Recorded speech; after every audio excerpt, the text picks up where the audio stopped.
Send $12,000 or don't call yourself family, Dad texted. I sent it.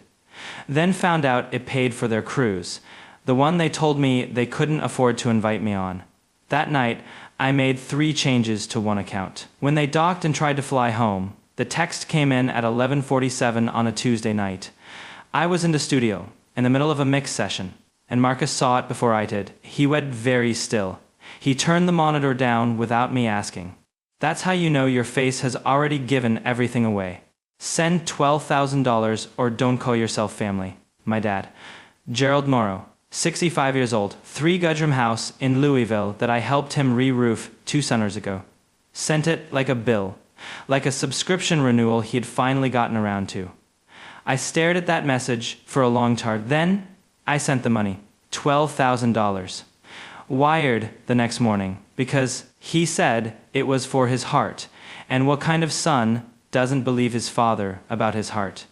2 weeks later, on a Sunday morning eating cereal, scrolling Facebook, I saw a photo.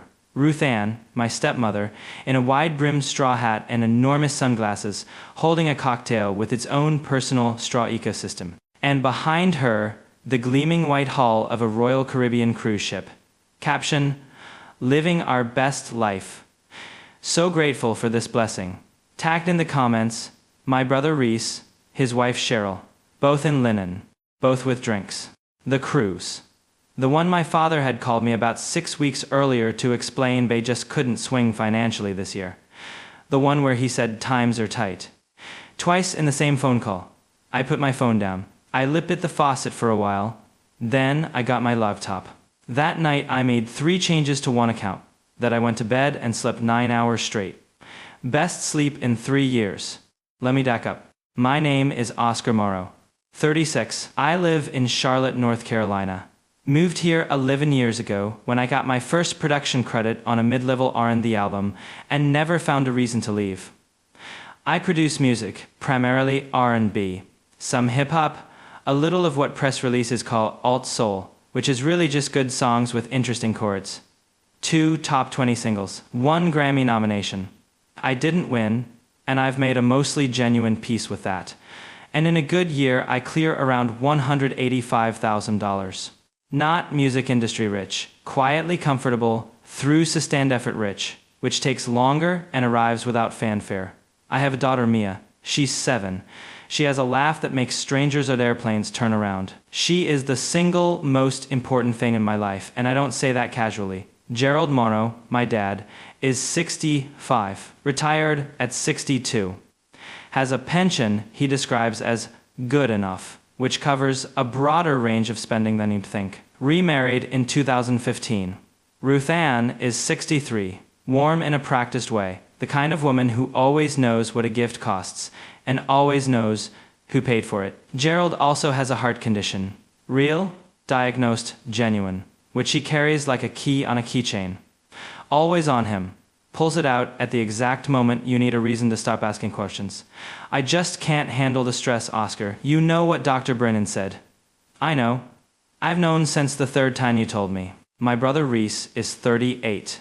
He's the kind of person who experiences every outcome in his life as something that happens specifically to him and is baffled every single time. Never held a job more than 2 years. His wife Cheryl has been convinced his situation is temporary for 9 years.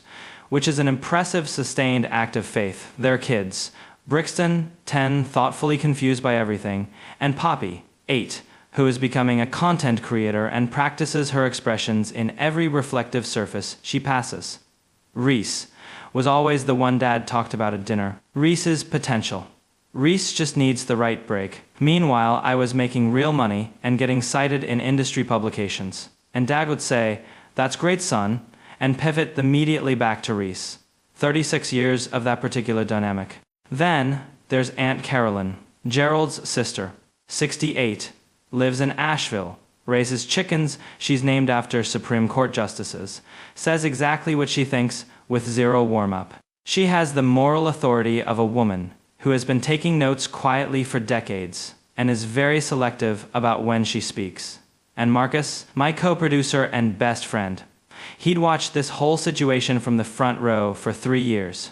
Every few months, very quietly. You know how this ends, right? I said I did. I was wrong about what I knew. It started in September 2021. Gerald called Ruth Ann's car needed a transmission replacement, $2,400. They were short that month. He hated to ask. I sent $2,400. 2 days later. No hesitation. He's my dad. The thing about starting that way is you don't see it happening. You're not writing a blank check. You're fixing a car. You're covering one bad month. You being a good son at a specific moment in time. Then the next moment arrives. And the next. Somewhere around month 9 or 10, you realize there hasn't been a single month since September where something didn't need fixing. By spring 2022, I had a rhythm. Money out between the 5th and 15th. Sometimes $800 for household stuff. Sometimes $1,500 for show Reese needed. The logic being that Reese's stress caused Gerald's stress, which affected his heart, which was my responsibility. Follow the chain, and you arrive at a wire transfer. Every time. By end of $2,223,400 in 11 months. I kept a spreadsheet. I'm a producer. I track things. But I never scrolled to the total. I think some part of me knew that if I saw the number, I'd have to decide something. And I wasn't ready to decide.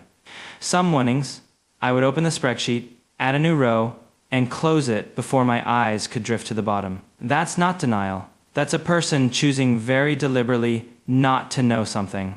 There's a difference. I'm not sure the difference is flattering, but it's real. The calls changed. In 2021, 2 or 3 minutes of genuine conversation first. By mid-2022, hey, glad I caught you. And straight to the pivot, like a press conference. Opening statement only. No Q&A portion scheduled. And here is the thing I want you to understand. The pivot wasn't cruel. That's what made it hard to name. Gerald wasn't cold on the phone. He was warm. He asked about Mia sometimes. He genuinely loves Mia. I've never doubted that. He asked about the music, occasionally in the way you ask about someone's houseplant. He maintained just enough of the ritual of connection that I couldn't point to a moment where it collapsed. It eroded. Gradually. The genuine parts getting smaller, the transactional parts getting larger.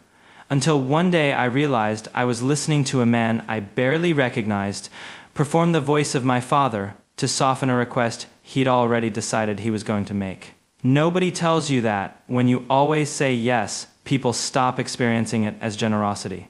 I had become infrastructure, a utility that processed money and maintained warmth.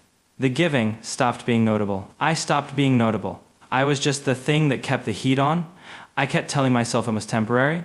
I kept telling myself that family goes through hard seasons, and this was a hard season, and seasons end. I told myself I was doing what I'd want someone to do for me if I needed it. And I kept not scrolling to the bottom of the spreadsheet. Man noticed before I did. One night, she was 6. We were eating pasta. She looked up and said without any drama, "Daddy, why does Grandpa Gerald only call when you look stressed?" I gave her a vague answer about adults being busy. She nodded like she already knew I wasn't telling her the real thing. She's 7. She was 6. She already knew. The requests escalated into 22,003. Bigger numbers, shorter notice, less context. January, $3,200 for dental work and an insurance gap. March, $2,800 for the boiler. Always with the heart. Always with Dr. Brennan. Always with some version of, I wouldn't ask if there was any other way. I kept saying yes. Then March, the text at 11:47 p.m., send $12,000 or don't call yourself family. I called him. He picked up on the second ring, which told me he had been waiting. He explained the specialist, the procedure, the out-of-pocket gap, the urgency. He used the phrase, time is of the essence. He said Ruth Ann was worried sick. I transferred the money the next morning. $12,000. Saved the confirmation, documented it. 2 weeks later, Ruth Ann's photo. The ship, the linen, the caption. I put my phone down, stood in my kitchen looking at the faucet for a while. Then, I got my laptop and opened TripSync. Okay, so, here's where I need you to understand something about me. I am a calm person. An organized person. I manage contracts, sessions, artist schedules, travel arrangements for tour dates. I have coordinated travel for 17 people simultaneously, none of whom could agree on a single thing. I am not a chaos person. I want to be very clear that what I did at 1:22 in the morning was calm, rational, and organized. Scaled appropriately to the situation. 3 years prior, I had set up a shared travel account for my family. TripSync, books, flights, hotels, car rentals, all in one place. I had created it. My email was the administrator. My credit card was the primary payment method. Gerald and Ruthann and Reese had user access. I had full admin access. The cruise had been booked through the cruise line directly, not through TripSync. Smart. With my $12,000, but on their own.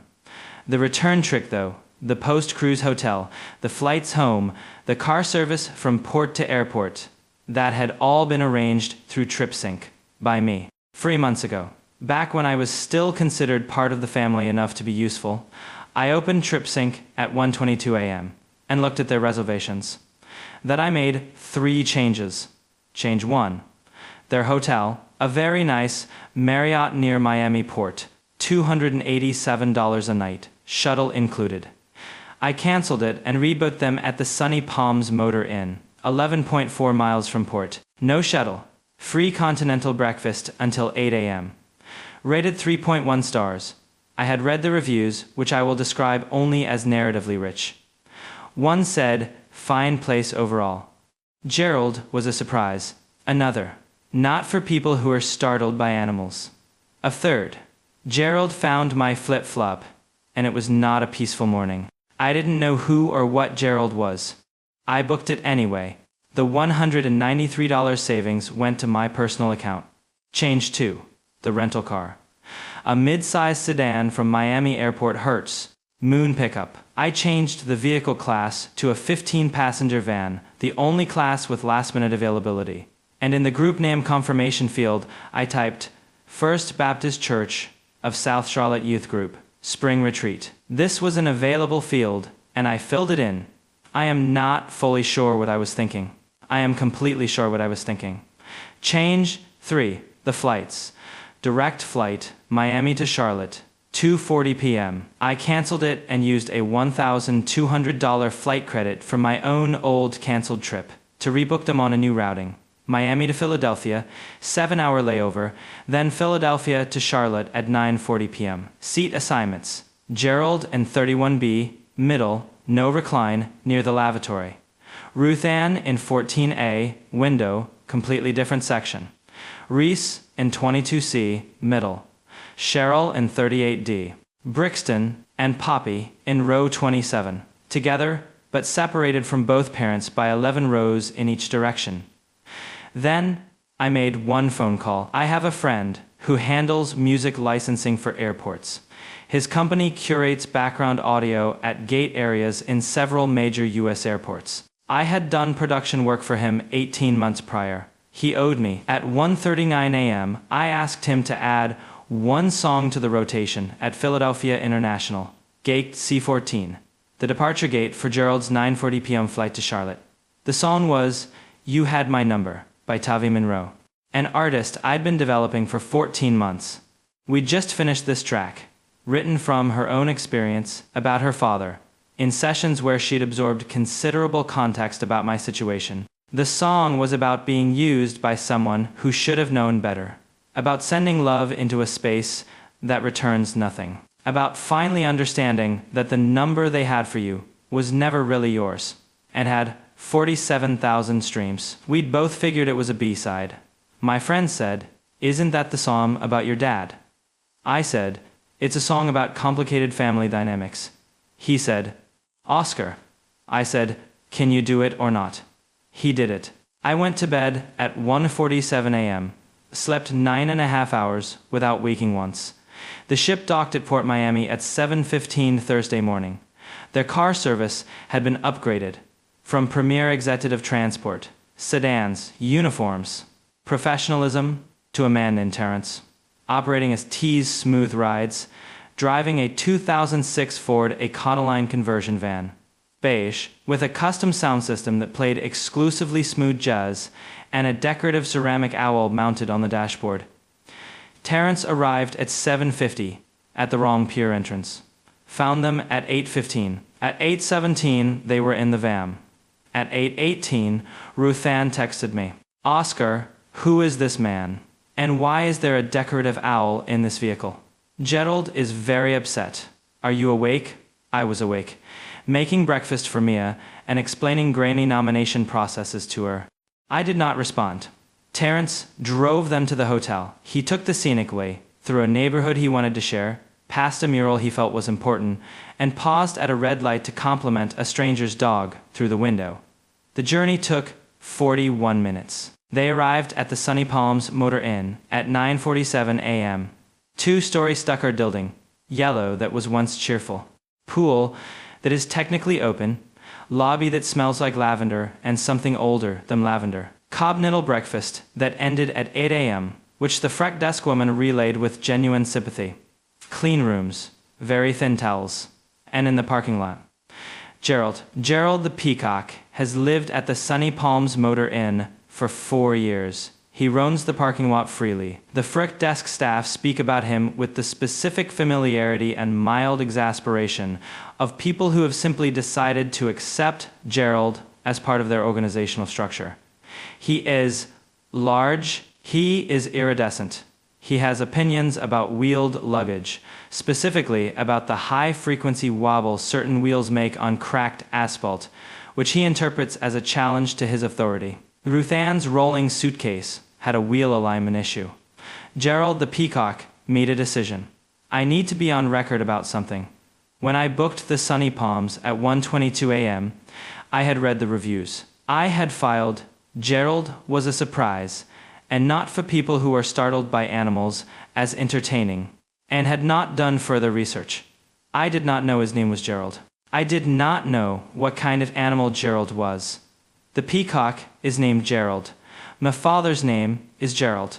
I genuinely did not plan for that part. There is a bird, Ruthann texted at 9:53. 3 minutes later, it took my hat. Then a photo. A fully fanned peacock, magnificent, imperious, zero apologies, standing on top of a wide-brimmed straw hat in the parking lot while Ruthann filmed from a safe distance. A man named Devin was sitting by the pool when this happened. Devin had nothing to do with any of us. He was a freelance photographer from Atlanta, staying at the Sunny Palms because it was cheap, and his shoot wasn't until Saturday. Devin had 180,000 TikTok followers. He filmed the entire incident and posted it with the caption, "This bird just ended her vacation. Tag to the sound." He said, "Return to sender."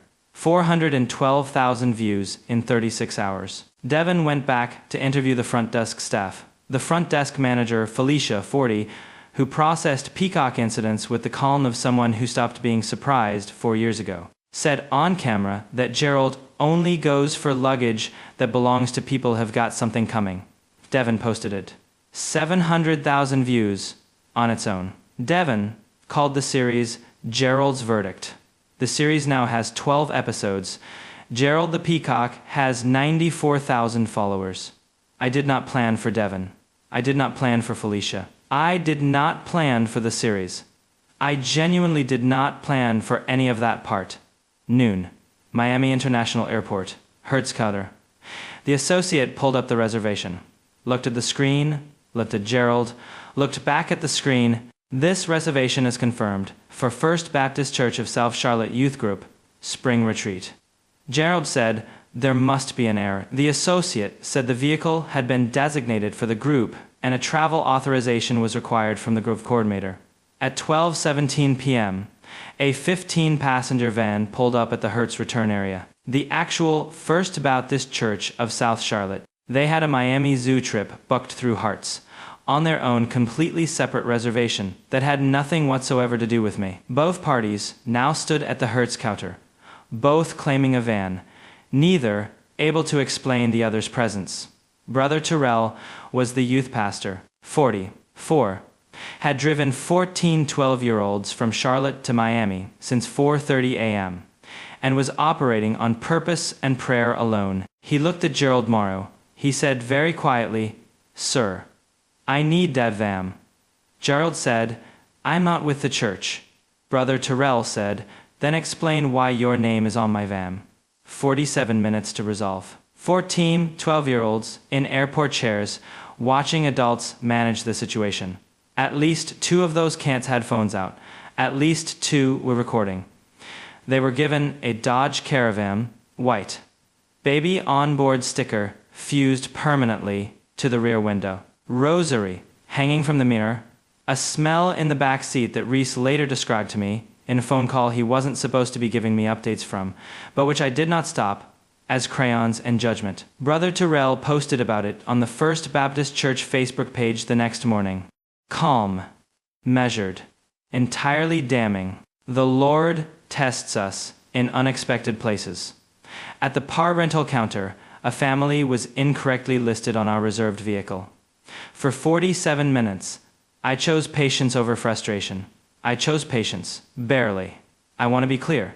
The man in that group was not with our church, was not on our trip, and should not have been on our confirmation. We made it to the zoo. The children had a wonderful time. God is good. Always. He included a group photo of the youth group at the zoo. Happy kids. Giraffes in the background. The energy of people who had a genuinely good day after a genuinely weird morning. One of the 12-year-olds found it, screenshotted it, and put it on TikTok with the caption, "Our pastor had a whole situation at Hertz, but he chose peace." That video got 280,000 views. Someone in the comments recognized Ruth Ann from Devon's Peacock video. Someone else recognized the Senny Palms Motor Inn from Devon's follow-up series. The threads started connecting. A Reddit user going by the handle throwaway_logistics_person compiled the timeline post, the $12,000 text, the cruise photo, the peacock, the Hertz standoff, the Philadelphia layover, and titled it, "The Morrow family situation is genuinely unfolding in real time." The post got 14,000 upvotes. I did not know this Reddit thread existed for 11 days. At which point, Marcus called me to inform me at 7 a.m. on a weekday, which is not a time Marcus calls anyone about anything. Their original 2:40 p.m. direct flight had departed by the time they reached the airport. They were now on the 9:40 p.m. via Philadelphia, 9-hour layover, Gerald and 31B, Philadelphia International Airport. Gate C14, 7:34 p.m., 9 hours. Gerald in a middle seat with no recline near a lavatory. Ruth Am, 14 rows forward, unable to see him. Reese in the middle of the aircraft eating airport food he was definitely going to complain about. Cheryl in the back. Brixton and Poppy in row 27 playing something on a tablet, blissfully uninvested in the adult catastrophe unfolding around them. I need to tell you about Meredith. Meredith is the gate agent who worked C14 that Thursday. She's 28. She is a Tavi Monroe fan in the specific committed way you become a fan of an under-the-radar artist. Evangelical, personal, completely disproportionate to current streaming numbers. She'd seen Tavi at a small Philly venue 14 months ago. She had been telling people since that Tavi Monroe deserved a moment. When "You Had My Number" came through the gate speakers at 8:12 p.m., Meredith looked up from her desk like she'd been called by name. She tweeted from the airport's official gate account, which she ran casually the way young employees run official accounts when no one is watching carefully. Ove, WHO approved at Tava Monroe for the gate playlist, because I am internally screaming right now. If you're at C14 right now, you're so welcome. She included a 5-second clip she recorded on her phone. Tavi Monroe retweeted it within 40 minutes. Tavi has 340,000 followers. By 9 p.m., someone had connected the song to me. Oscar Morrow, producer. 4 clicks from Meredith's tweet, and found a post I'd written on Instagram 3 years ago about being the person who shows up even when showing up costs something real. It had 200 likes when I wrote it. By 9:30 p.m., 31,000. By 10 p.m., 47,000. People in the comments were doing math. They were finding Devon's TikTok. They were finding Brother Terrell's Facebook post. They were finding the Reddit thread. Someone posted the peacock, the van, the church youth group, the Philadelphia layover. This man is a producer. He produced the whole thing. At 9:22 p.m., as Gerald and Ruth Ann and Reese and Cheryl were boarding, the pre-boarding music came through the aircraft overhead speakers. You had my number. The airline used the same licensing company as the airport. The song was in a broader rotation I had not specifically targeted. This was a coincidence I did not engineer, but Reese, sitting in 22C, watching his father's face in row 31 go through a sequence of expressions, texted me from the plane. I don't know whether to call you or applaud you, and I genuinely cannot decide. Then, Brixton just asked why Grandpa looks like he heard something bad in a song. Then, I told him it was nothing. Then, it was not nothing. Then, airplane mode, nothing. You had my number. Have 340,000 streams by 10:30 p.m. Thursday. By Friday morning, 1.1 million. By Monday, 2.3 million. Spotify viral 50. 3 editorial playlists. A TV licensing inquiry. A journalist from a music publication I was not prepared to hear from. Marcus called Saturday morning. Oscar, the song is charting because of a peacock. I said it wasn't because of the peacock. He said, Devin edited a compilation. Peacock footage, Brother Terrell's Facebook post, read by text-to-speech, the Gate tweet, and the song. 900,000 views. Oscar. The peacock is load-bearing.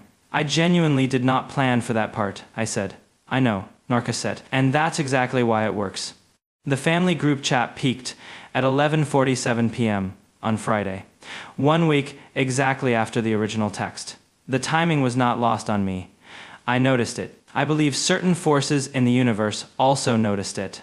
Ruth Ann posted Devin's TikTok, the main 1,412,000 views, into the chat.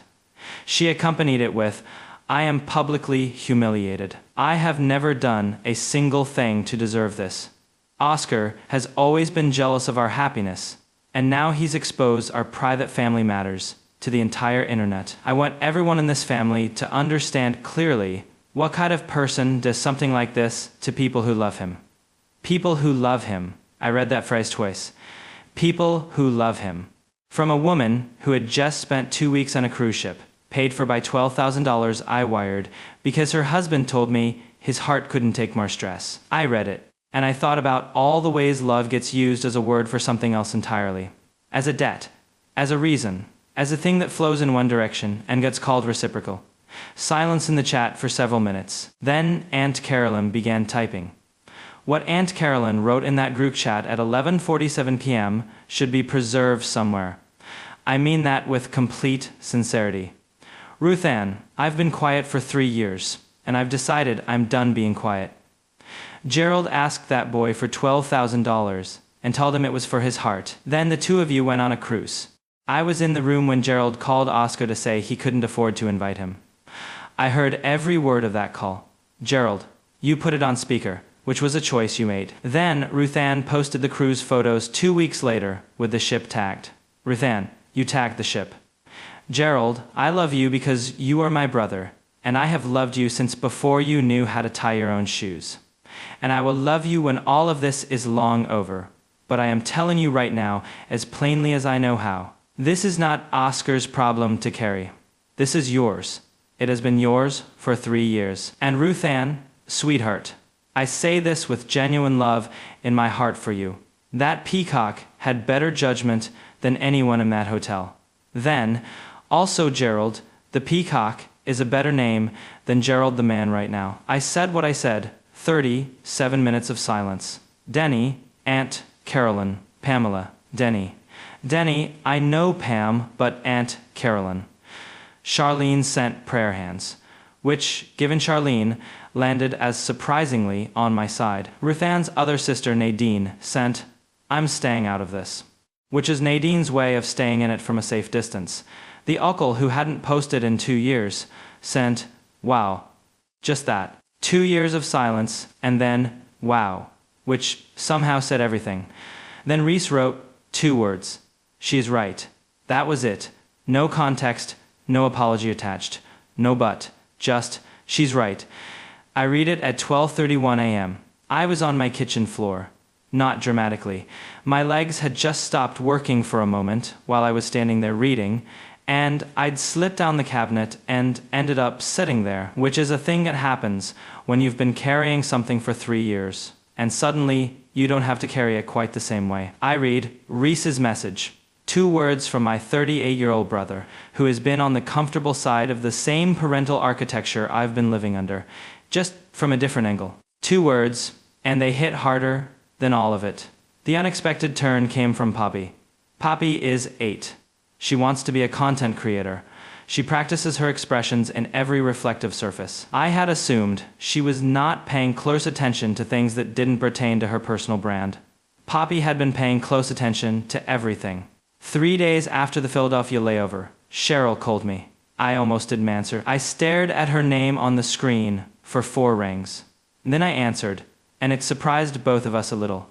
Cheryl said immediately, "I'm not calling a fight." I said, "Okay." Poppy has been asking me questions for 2 days. About the song. About why Grandpa Gerald looked upset on the plane. About Devin's videos, which she found and watched approximately 11 times. I tried to explain it was complicated adult stuff.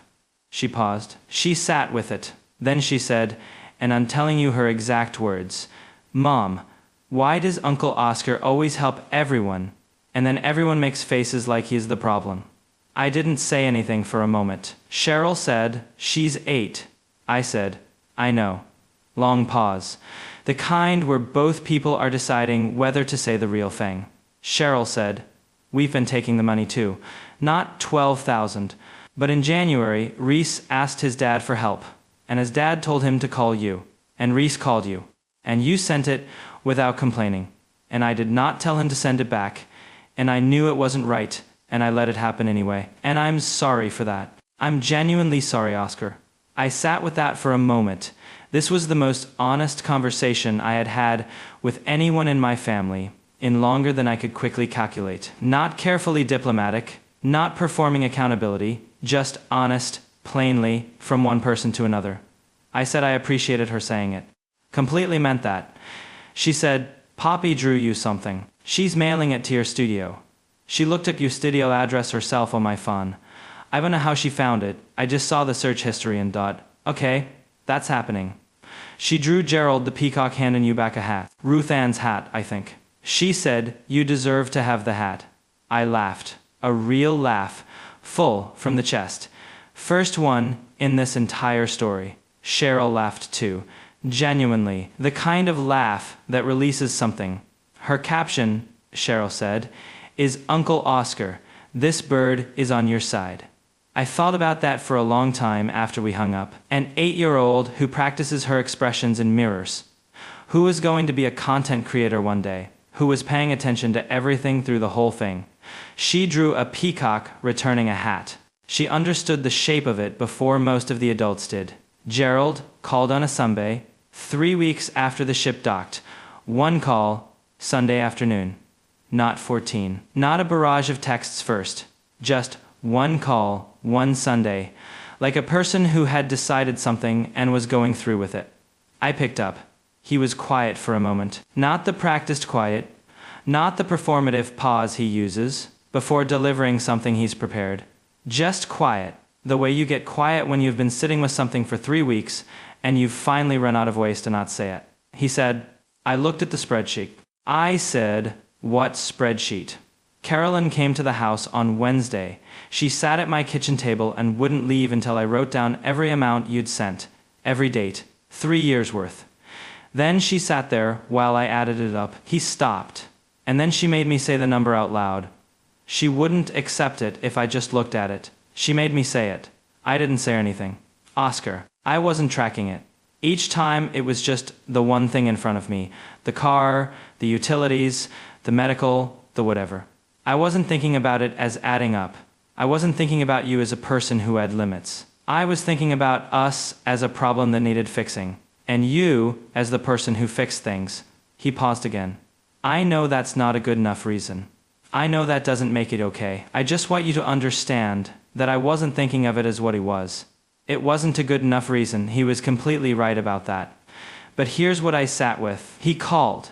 He picked up the phone on a Sunday afternoon and dialed his son voluntarily, without being cornered into it, without Carolyn standing next to him telling him to do it.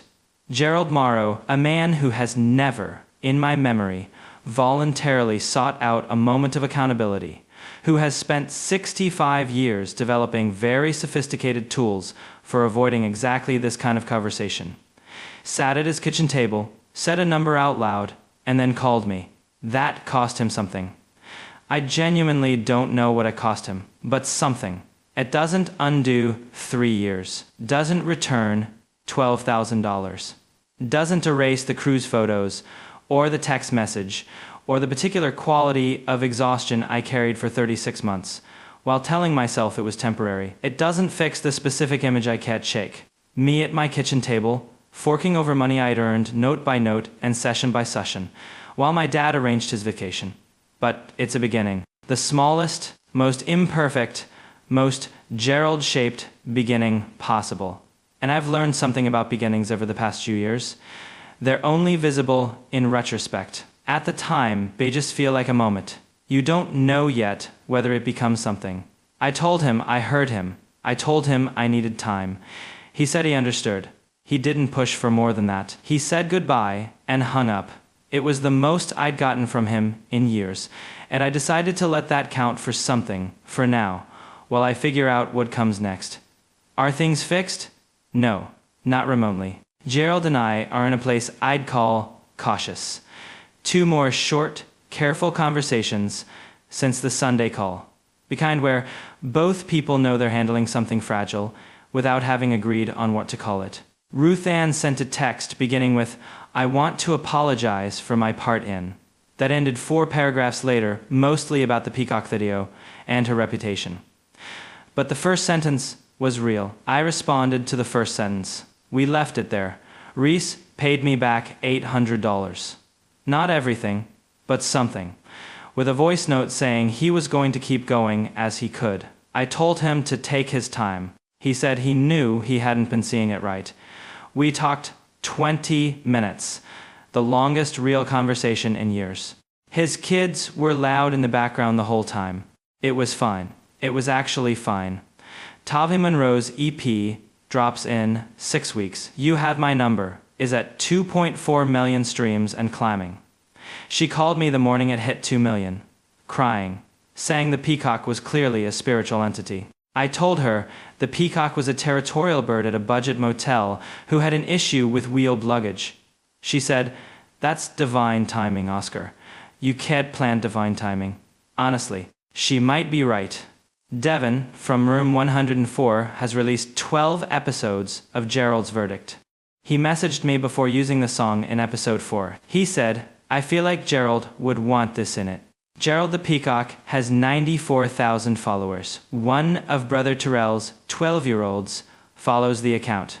Brother Terrell confirmed this in a follow-up Facebook post. He did not intend to go viral. The drawing arrived at the studio on a Tuesday. Poppy's drawing and a manila envelope with a rainbow sticker in the upper left corner.